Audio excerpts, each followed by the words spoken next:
Você já parou para refletir por que, em determinados momentos da história, sociedades inteiras parecem perder o senso da realidade? Como se, de repente, multidões inteiras passassem a abraçar ideias absurdas e completamente fora da razão. Esse fenômeno intrigante e perigoso, que já foi objeto de estudo de filósofos, psicólogos e historiadores ao longo dos séculos, é chamado de psicose coletiva. Para entendermos sua profundidade, é importante começar com as palavras de um grande observador das massas, o psicólogo Gustave Le Bon. Ele afirmou: as multidões jamais têm sede de verdade. Elas se afastam de evidências que as desagradam, preferindo transformar o erro em algo sagrado, desde que esse erro seja capaz de seduzi-las. Quem lhes entrega ilusões, logo é coroado como mestre. Quem tenta arrancar essas ilusões, invariavelmente será crucificado como inimigo. Essa observação é assustadora, mas ao mesmo tempo esclarecedora. Ela mostra como a mente coletiva pode ser arrastada para longe da lucidez. Se hoje perguntássemos quais seriam as maiores ameaças à civilização, talvez muitos pensassem em catástrofes naturais, pandemias ou guerras devastadoras. Mas e se o perigo mais mortal estivesse enraizado na própria mente humana? Se, assim como eu, você tem interesse por descobrir aquilo que não está de fácil acesso, inscreva-se no canal, porque aqui nós jogamos luz nas sombras do inconsciente coletivo. Curta esse vídeo e comente: eu estou aqui. Seja bem-vindo ao fim da ignorância. Carl Gustav Jung acreditava que a maior ameaça que enfrentamos não vem de fora, mas sim de dentro.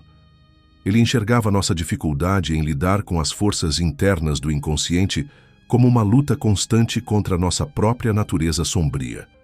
O velho provérbio latino Homo homini lupus est, ou seja, o homem é o lobo do homem, traduz perfeitamente esse risco. Jung chamava esse tipo de fenômeno de epidemia psíquica e enfatizava que sua destruição poderia ser ainda mais devastadora do que qualquer terremoto ou praga. Para ele, não eram as catástrofes físicas que mais ameaçavam a humanidade, mas sim a irrupção da loucura coletiva. Esse tipo de psicose em massa, segundo Jung, não encontra barreiras adequadas de proteção, pois não se trata de algo externo, mas de um vírus invisível que se propaga na mente. Mas afinal, o que exatamente significa uma psicose coletiva?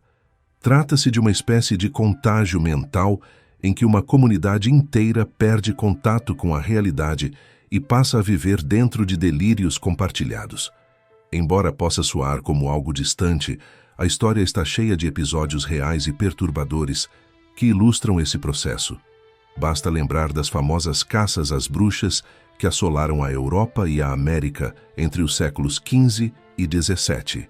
Milhares de inocentes, em especial mulheres, foram perseguidas, torturadas e mortas, não porque haviam cometido crimes, mas porque foram escolhidas como bodes expiatórios em meio a uma histeria social. A historiadora Frances Hill, em A Delusão de Satã, revelou que em algumas aldeias da Suíça praticamente não restava nenhuma mulher viva quando o frenesi terminou. Outro exemplo evidente é o crescimento dos regimes totalitários no século XX. Milhões de pessoas, enfeitiçadas por discursos e ideologias, abraçaram sistemas que hoje reconhecemos como desumanos e delirantes. Mas, na época, parecia impossível resistir. O resultado foi devastador: genocídios, repressões brutais, campos de concentração. Jung observou que quando uma sociedade mergulha em um estado de loucura coletiva, os indivíduos sofrem um processo de regressão moral e espiritual. Pessoas que jamais cometeriam atrocidades sozinhas passam a executá-las em massa, sem remorso, acreditando estarem agindo em nome de uma verdade maior. Mais aterrador ainda é perceber que, da mesma forma que um psicótico individual não reconhece seus próprios delírios, uma sociedade em estado de psicose coletiva também é incapaz de identificar a própria insanidade. Isso nos leva a uma questão fundamental: o que desencadeia uma psicose coletiva?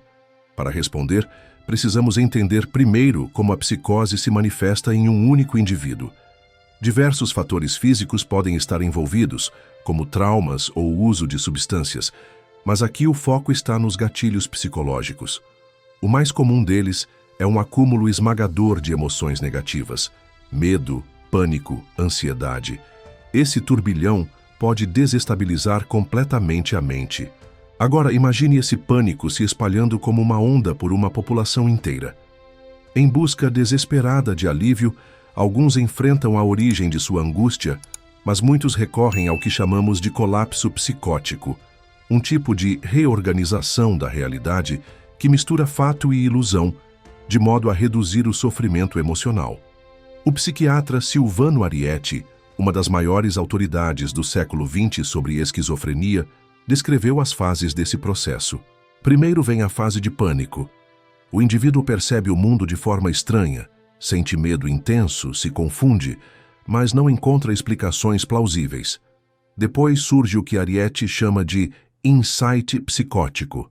Nessa fase, a mente cria uma interpretação delirante da realidade, que, apesar de falsa, oferece ao indivíduo uma sensação de coerência para seus sentimentos caóticos. Em outras palavras, ele encontra respostas, mas respostas que não passam de ilusões. O preço desse alívio é a desconexão com a realidade objetiva. Quando transportamos esse mesmo mecanismo para o plano coletivo, a consequência é aterradora. Uma população inteira pode ser empurrada para a psicose quando é exposta a ondas massivas de medo, sejam essas ameaças reais, distorcidas ou totalmente fabricadas.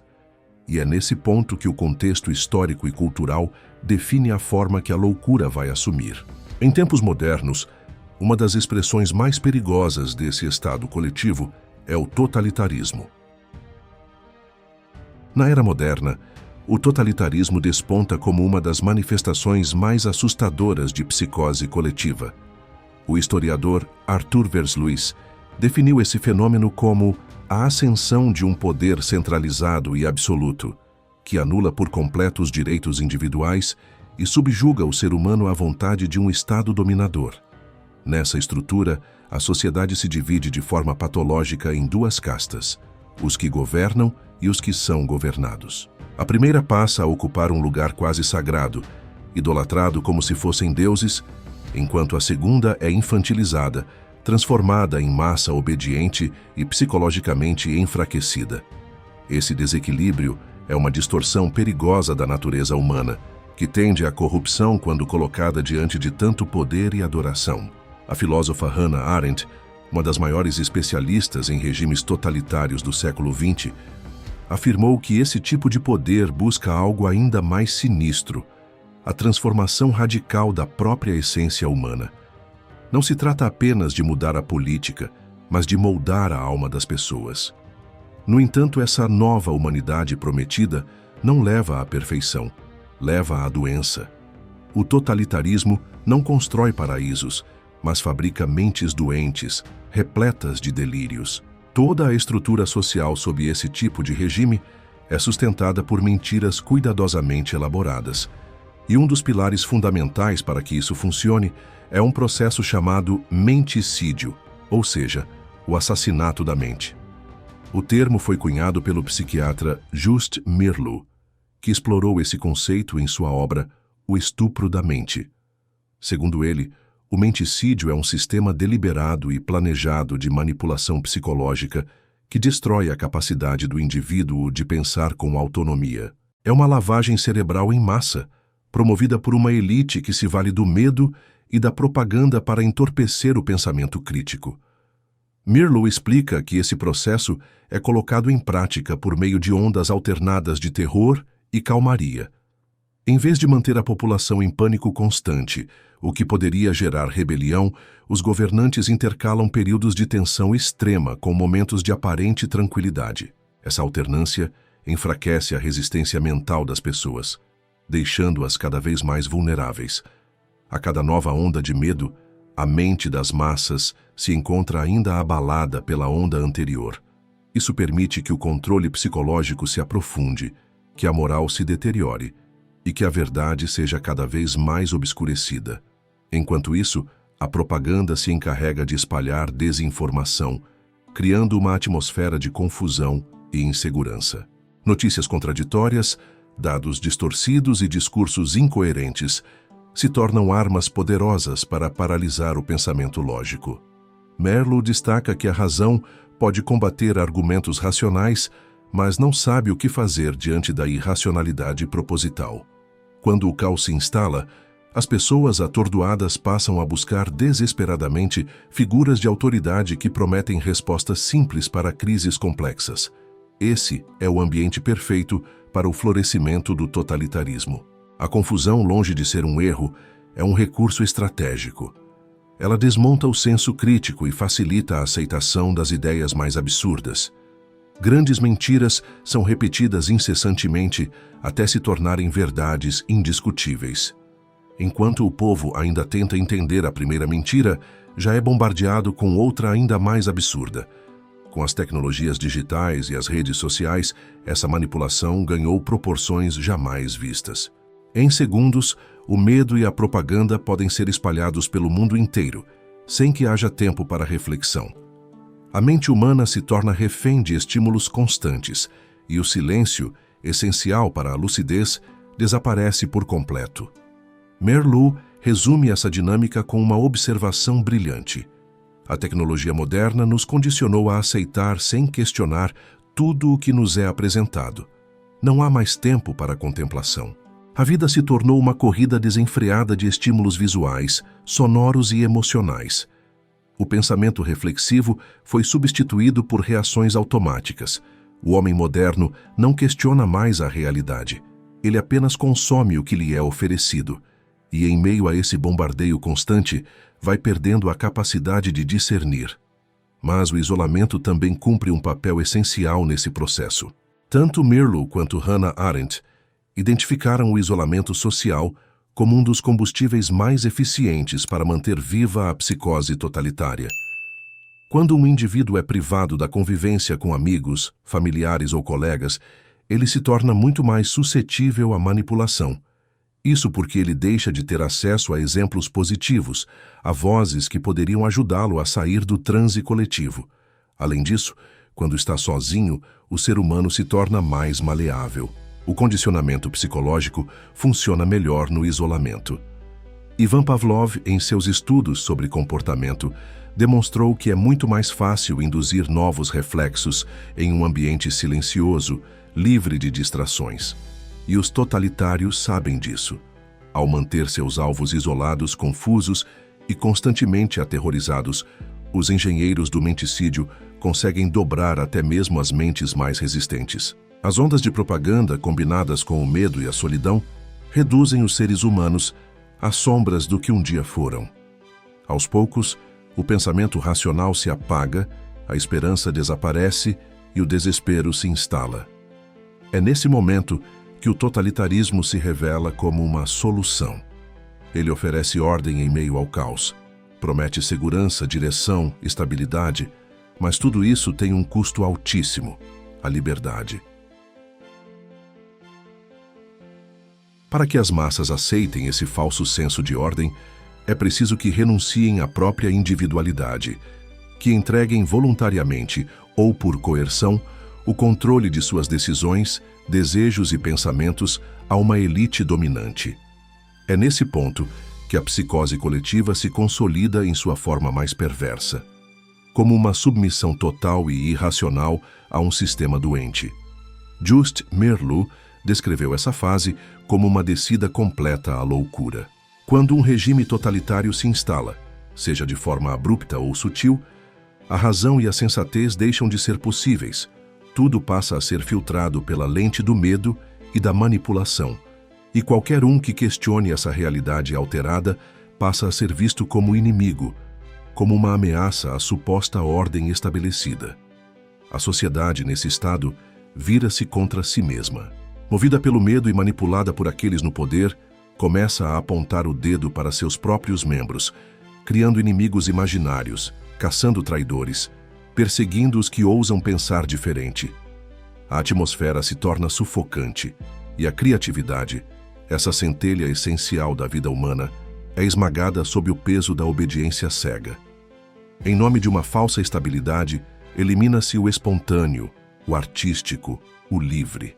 Governos totalitários, independentemente da face que assumem, seja ela científica, política, burocrática ou até mesmo religiosa, sempre convergem para o mesmo destino: a estagnação, o colapso da consciência e, nos piores casos, a morte em massa.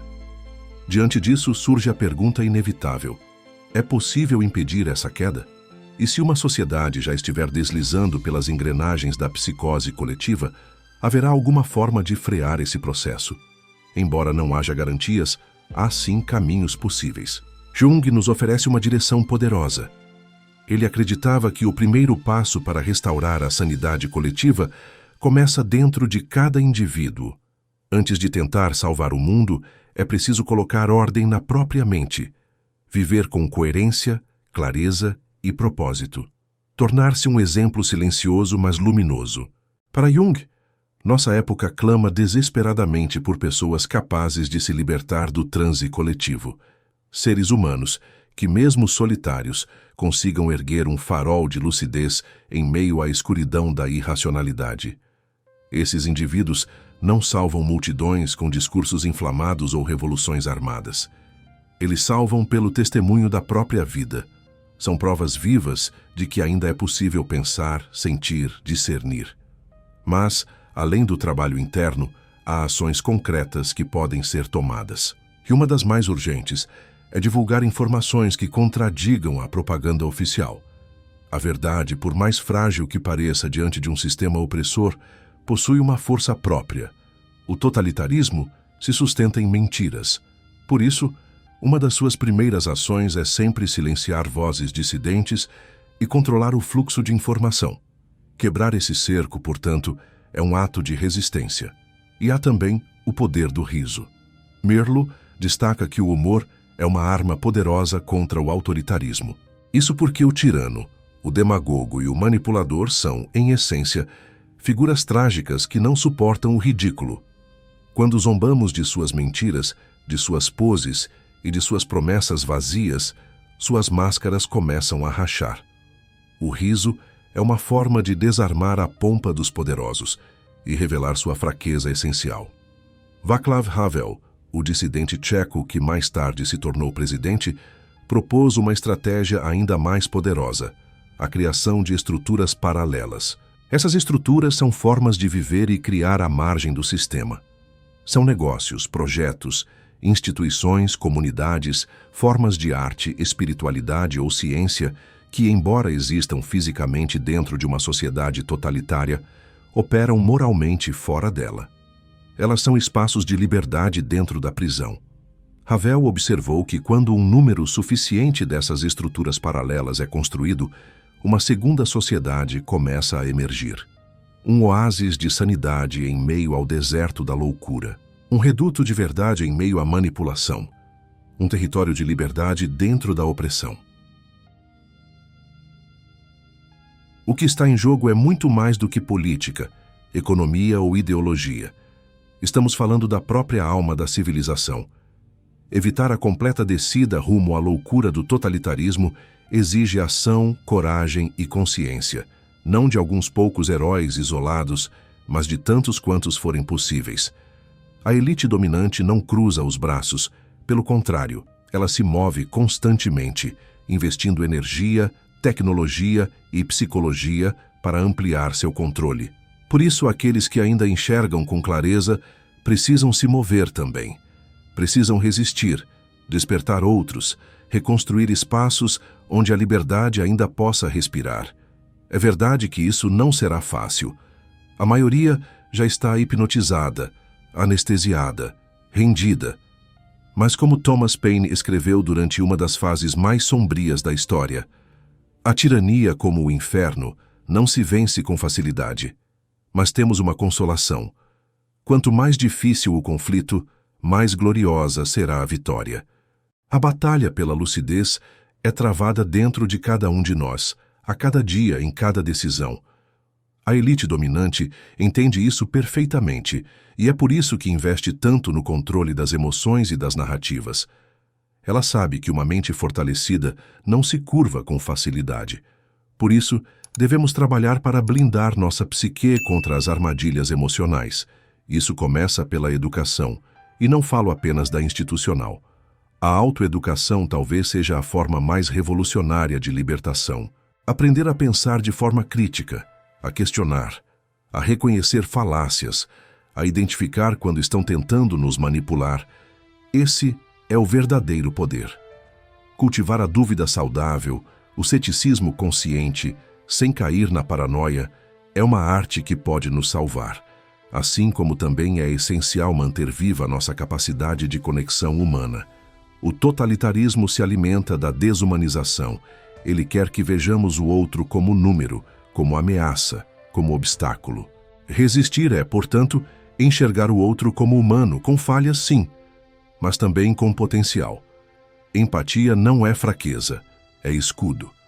E proteger a nossa liberdade, a nossa privacidade, o nosso pensamento individual é parte essencial da luta.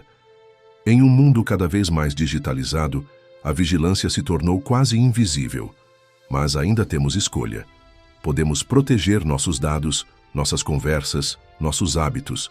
Podemos dizer não ao conforto que custa caro demais. Devemos também proteger a liberdade de expressão, mesmo quando as vozes que falam são diferentes das nossas. Porque uma sociedade que não tolera o contraditório está a um passo do colapso. Defender o direito de alguém falar, mesmo que não concordemos com ele, é o que separa a civilização da barbárie. Isso inclui apoiar meios de comunicação independentes, dar espaço para o pensamento alternativo, valorizar a arte como expressão da liberdade. A arte, aliás, tem um papel central nesta luta. Os tiranos sempre temeram os poetas, os músicos, os cineastas e os pensadores, porque sabem que uma ideia, quando expressa com beleza e verdade, pode mover montanhas. Em última instância, a luta contra a psicose do totalitarismo é travada dentro de cada mente e coração. Ela exige atenção, presença, discernimento, mas também exige coragem. Coragem para se levantar, mesmo que sozinho. Coragem para ser o farol de sanidade em um mundo cada vez mais insano. O filósofo Albert Camus nos deixou uma mensagem eterna. A única maneira de lidar com um mundo não livre é tornar-se tão absolutamente livre que a própria existência seja um ato de rebelião. Sejamos então esse ato de rebelião. Sejamos a luz que se recusa a apagar, a lucidez que resiste à maré, o ser humano que ainda ousa pensar, sentir, criar, amar, apesar de tudo. O mundo precisa de faróis. O mundo precisa de você. Se essa mensagem tocou você de alguma forma, curta este vídeo, compartilhe com quem precisa ouvir isso, deixe seu comentário e se inscreva no canal O Fim da Ignorância. Aqui, nossa missão é justamente essa: despertar consciências e acender luzes onde só restava escuridão. A escolha, como sempre, continua sendo sua: seguir adormecido ou levantar-se para viver com lucidez, liberdade e dignidade.